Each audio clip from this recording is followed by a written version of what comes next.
जय हिंद दोस्तों। Economics world Deoghar में आप सभी का स्वागत है। मैं हूं doctor Rajiv Ranjan, assistant professor department of economics, Deoghar college Deoghar. Guys, आज हम बात करेंगे भारतीय इतिहास का। क्या है भारत का इतिहास?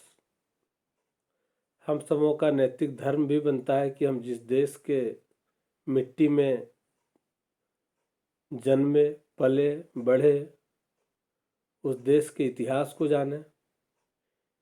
यह और बात है कि हम इतिहास के छात्र हैं या नहीं हैं, पर इस देश की विरासत को, इस देश की परंपरा को, इस देश के ऐतिहासिक गौरव को जानना आवश्यक है। बहरहाल हम चर्चा कर रहे हैं भारतीय इतिहास का। भारत के इतिहास को अगर विश्व के इतिहास के महान अध्यायों में एक कहा जाए तो इसे अतिशयोक्ति नहीं कहा जा सकता। भारत के इतिहास का वर्णन करते हुए भारत के प्रथम प्रधानमंत्री श्री जवाहरलाल नेहरू ने कहा था, विरोधाभासों से भरा लेकिन मजबूत और दृश्य धागों से बंधा भारतीय इतिहास की विशेषता है कि वो खुद को तलाशने की सतत प्रक्रिया में लगा रहता है और लगातार बढ़ता रहता है। इसलिए एक बार इसे समझने की कोशिश करने वालों को भारत का इतिहास मायावी लगता है। इस अद्भुत उपमहाद्वीप का इतिहास लगभग 75,000 साल पुराना है और इसका प्रमाण होमो सेपियंस की मानव गतिविधि से मिलता है। यह आश्चर्य की बात है कि 5,000 साल पहले हिंदू घाटी सभ्यता के वासियों ने कृषि और व्यापार पर आधारित एक शहरी संस्कृति विकसित कर ली थी। इतिहासकारों के दृष्टिकोण से अगर भारत के इतिहास को युगों के आधार पर बांटा जाए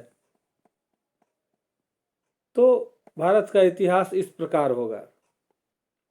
पूर्व ऐतिहासिक काल, जिसमें पाषाण युग आता है।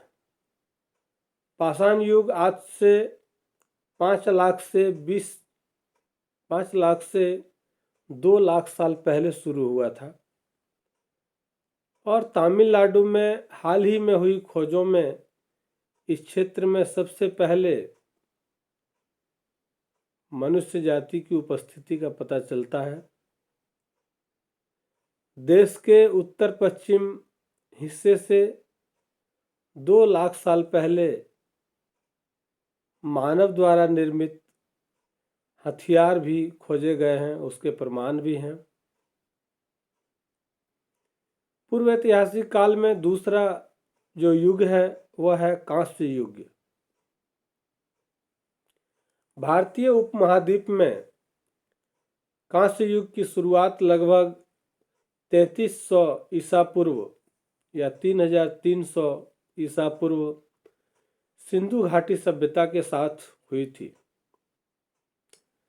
प्राचीन भारत का एक ऐतिहासिक हिस्सा होने के अलावा यह मेसोपोटामिया और प्राचीन मिस्र के साथ साथ विश्व की शुरुआती सभ्यताओं में से एक है। इस युग के लोगों ने धातु विज्ञान और हस्तशिल्प में नई तकनीक विकसित की और तांबा, पीतल, सीसा और टीन का उत्पादन किया। दूसरा है, पहला हमने कहा कि पूर्व ऐतिहासिक काल, दूसरा है प्रारंभिक ऐतिहासिक काल, जिसमें हम लोग पढ़ते हैं वैदिक काल। भारत पर हमला करने वालों में सबसे पहले आर्य थे। हम जानते हैं कि इस देश पर बारी बारी से कभी आताताइयों ने, कभी मुगलों ने, कभी आर्यों ने, कभी शक ने, सभी ने शासन किया। तो भारत पर हमला करने वालों में सबसे पहले आर्य थे। वे लगभग 1500 ईसा पूर्व उत्तर से आए थे और अपने साथ मजबूत सांस्कृतिक परंपरा लेकर आए। संस्कृत भाषा उनके द्वारा बोली जाने वाली सबसे प्राचीन भाषाओं में से एक था और वेदों को लिखने में भी उनका उपयोग हुआ, जो 12वीं ईसा पूर्व के हैं और प्राचीनतम ग्रंथ माने जाते हैं। वेदों को मेसोपोटामिया और मिस्र ग्रंथों के बाद सबसे पुराना ग्रंथ माना जाता है। उपमहाद्वीप में वैदिक काल लगभग 1500 से 500 ईसा पूर्व तक रहा और इसमें ही प्रारंभिक भारतीय समाज में हिंदू धर्म और अन्य सांस्कृतिक आयामों की नींव पड़ी। आर्यों ने पूरे उत्तर भारत में, खास तौर पर गंगा के मैदानी इलाकों में, वैदिक सभ्यता का प्रसार किया। दूसरा है महाजनपद। इस काल में भारत में सिंधु घाटी सभ्यता के बाद शहरीकरण का दूसरा सबसे बड़ा उदय देखा गया। महाजनपद कहने का तात्पर्य क्या है? महा शब्द का अर्थ है महान और जनपद का अर्थ है किसी जनजाति का आधार। वैदिक युग के अंत में पूरे उपमहाद्वीप में कई छोटे राजवंश और राज्य पनपने लगे थे। इसका वर्णन बौद्ध और जैन साहित्यों में भी है, जो आज से 1000 ईसा पूर्व पुराने हैं। 500 ईसा पूर्व तक 16वें गणराज्य कहे जाने वाले महाजनपद स्थापित हो चुके थे, जैसे काशी, कोसाला, अंग, मगध, विज या जिसको हम लोग ब्रिज कहते हैं, मल्ला, चेड़ी, वत्स, बम्स, कुरु, पंचाला, मत्स्य, सुरसेना, असाका, अवंती, गंधारा और कंबोजा। ये सब महाजनपद के नाम हैं। 16 महाजनपद थे, जो मैंने बताया कि काशी, कोसाला, अंग, मगध, बज्जी, ब्रजी भी कह सकते हैं उसको, मल्ला, चेड़ी, वत्स या बम्स, कुरु, पंचाला, मत्स्य, सुरसेना, असाका, अवंती, गंधारा और कंबोजा। तीसरा है फारसी और यूनानी विजय।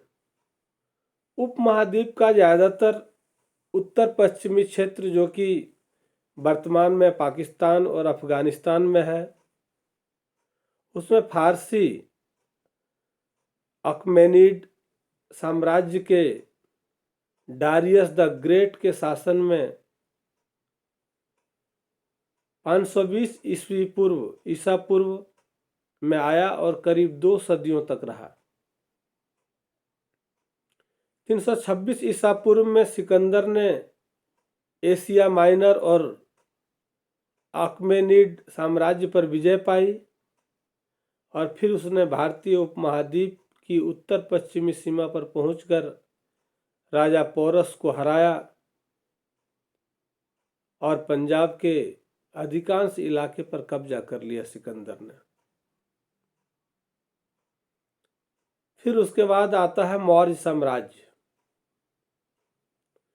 मौर्य वंशजों का मौर्य साम्राज्य 322 से 185 ईसा पूर्व तक रहा और यह प्राचीन भारत के भौगोलिक रूप से व्यापक एवं राजनीतिक और सैन्य मामलों में बहुत शक्तिशाली राज्य था।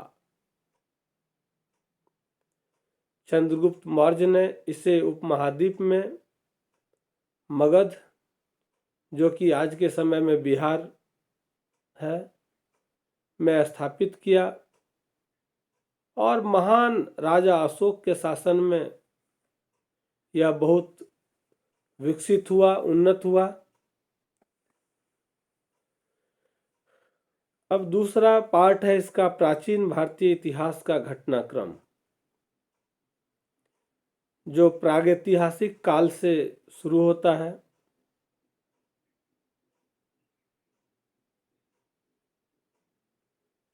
चार लाख ईसा पूर्व से 1000 ईसा पूर्व का जो काल है उसको प्रागैतिहासिक काल कहते हैं। यह वह समय था जब सिर्फ भोजन इकट्ठा करने वाले मानव ने आग और पहिए की खोज की।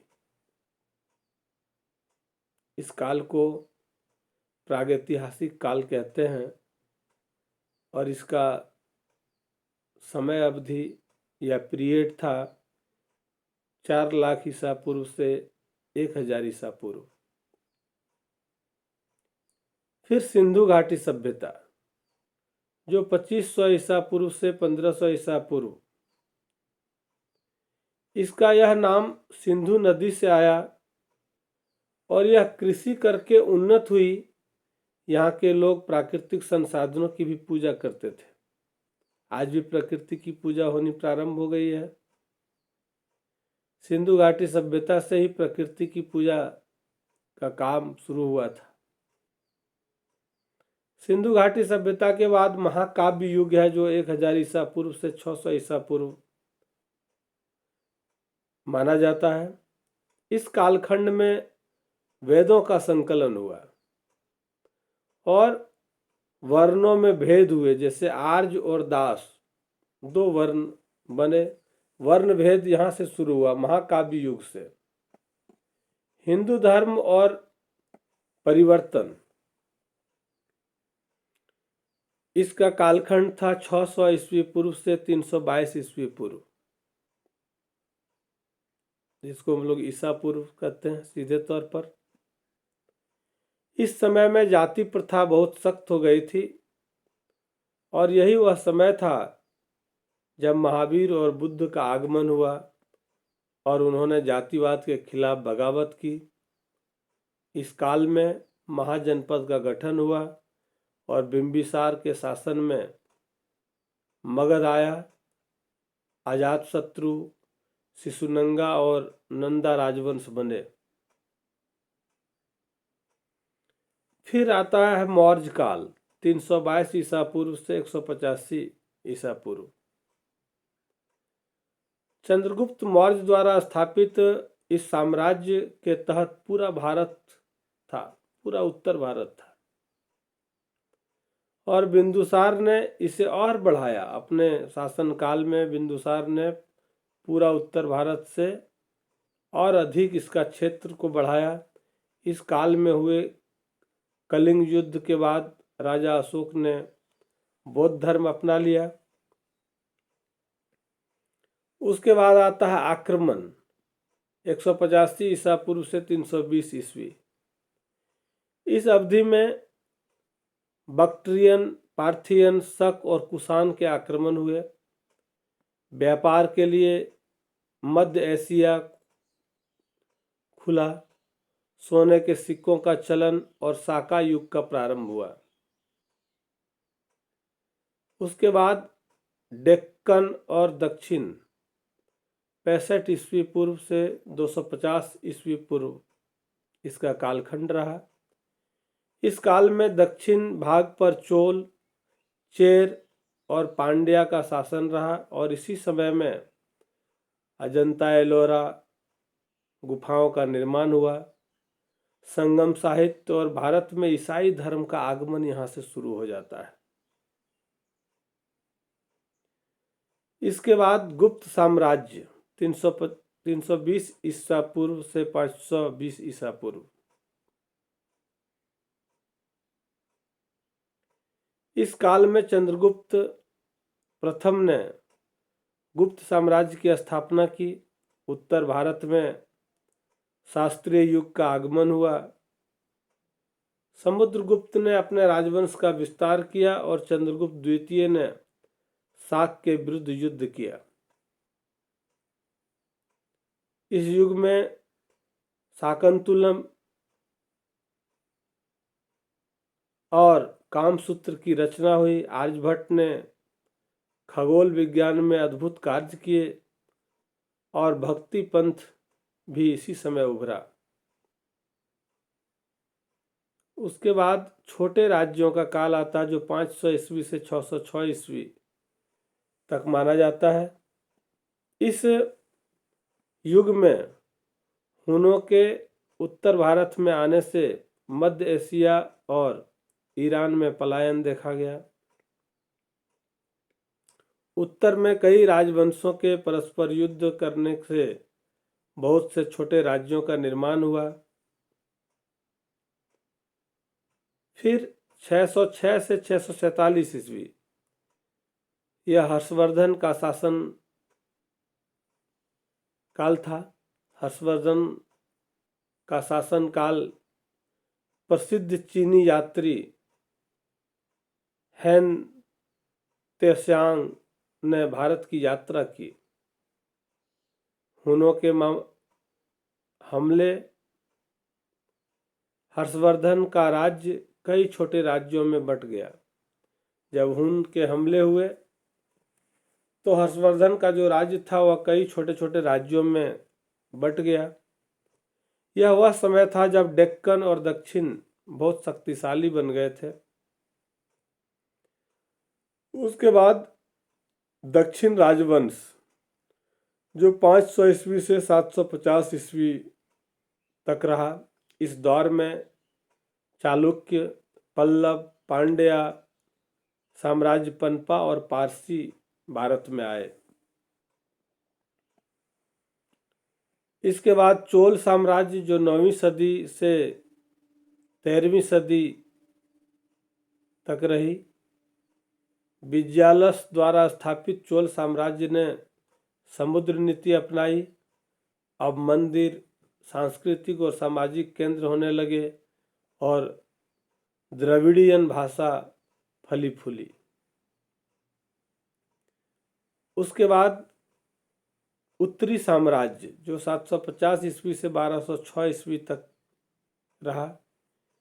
इस समय राष्ट्रकूट ताकतवर हुआ। प्रतिहार ने अवंती और पलस ने बंगाल पर शासन किया। इस दौर में राजपूत कुलों का उदय हुआ। खजुराहो, कांचीपुरम, पुरी में मंदिर का निर्माण हुआ और लघु चित्रकारी शुरू हुई। इस अवधि में तुर्कों का आक्रमण हुआ।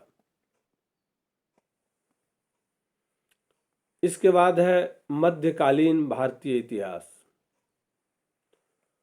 मुगल साम्राज्य फरगाना वेलर जो कि आज का उज्बेकिस्तान है के तैमूर और चंगेज खान के वंशज बाबर ने सन 1526 में खैबर दर्रे को पार किया और वहां मुगल साम्राज्य की स्थापना की, जहां आज अफगानिस्तान, पाकिस्तान, भारत और बांग्लादेश है। सन 1600 तक मुगल वंश ने ज्यादातर भारतीय उपमहाद्वीप पर राज किया। सन 1700 के बाद इस वंश का पतन होने लगा और आखिरकार भारत के पहले स्वतंत्रता संग्राम के समय जो 1857 ईस्वी माना जाता है, उस समय पूरा खात्मा हो गया। फिर आता है आधुनिक भारतीय इतिहास, जिसको हम लोग उपनिवेशी काल, जो 16वीं सदी में पुर्तगाल, नीदरलैंड, फ्रांस और ब्रिटेन से यूरोपीय शक्तियों ने भारत में अपना व्यापार केंद्र स्थापित किए। बाद में आंतरिक मतभेदों का फायदा उठाकर उन्होंने अपनी कॉलोनियां स्थापित कर ली। उसके बाद आता है ब्रिटिश राज। सन 1600 में ब्रिटिश ईस्ट इंडिया कंपनी के भारत आने पर यहाँ महारानी विक्टोरिया के शासन का ब्रिटिश राज शुरू हुआ। यह सन 1857 में भारत की स्वतंत्रता की पहली लड़ाई के बाद समाप्त हुआ। दोस्तों, उसके बाद सन 1857 के प्रसिद्ध व्यक्ति, जिसमें बहादुर जफर शाह, बख्त खान, मंगल पांडे, नाना साहिब, रानी लक्ष्मीबाई, तात्या टोपे, वीर कुंवर सिंह और फिर भारतीय स्वतंत्रता आंदोलन और महात्मा गांधी,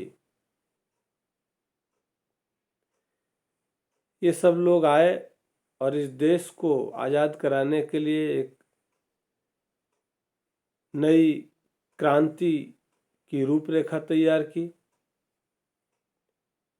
फिर आज़ादी और विभाजन, अंग्रेजों की फूट डालो और राज करो की नीति के कारण पिछले कुछ सालों में हिंदुओं और मुसलमानों के बीच धार्मिक तनाव बढ़ता गया।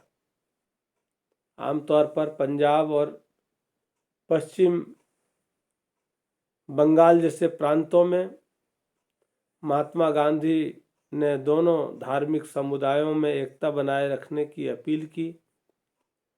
दूसरे विश्व युद्ध के बाद भारत की अर्थव्यवस्था कमजोर हो चुकी थी। कमजोर अर्थव्यवस्था से जूझ रहे अंग्रेजों ने भारत छोड़ने का फैसला किया, जिससे अंतरिम सरकार बनाने का रास्ता बना और आखिरकार भारत और पाकिस्तान का बंटवारा हुआ और अंग्रेजों के कब्जे से इस क्षेत्र को सन 1947 में आज़ादी मिली। आज़ादी के बाद का काल कई सभ्यताओं जैसे ग्रीक, रोमन, मिस्र ने उदय और पतन देखा। भारतीय सभ्यता और संस्कृति इससे अछूती रही। इस देश पर एक के बाद एक कई आक्रमण हुए, कई साम्राज्य आए और अलग अलग हिस्सों पर शासन किया, लेकिन भारतवर्ष की अदम्य आत्मा पराजित नहीं हुई। आज भारत दुनिया के सबसे बड़े लोकतंत्र और सबसे जीवंत गणराज्य के तौर पर विश्व में देखा जाता है। यह एक उभरती वैश्विक महाशक्ति और दक्षिण एशिया का एक प्रभावशाली देश है। भारत एशिया का दूसरा सबसे बड़ा देश और दुनिया का 7वां सबसे बड़ा और जनसंख्या के तौर पर दूसरा सबसे बड़ा देश है। इसमें एशिया का 1/3 हिस्सा है और मानव जाति का 7वां भाग इसमें है। दोस्तों, कुछ जगहों पर मैंने ईस्वी को ईसा पूर्व कह दिया है, वो मिस्टेक है, क्षमा करेंगे। अगर आपको वीडियो अच्छा लगा हो तो आप सब्सक्राइब करेंगे, शेयर करेंगे, कमेंट्स बॉक्स में अपनी प्रतिक्रिया लिखेंगे। धन्यवाद।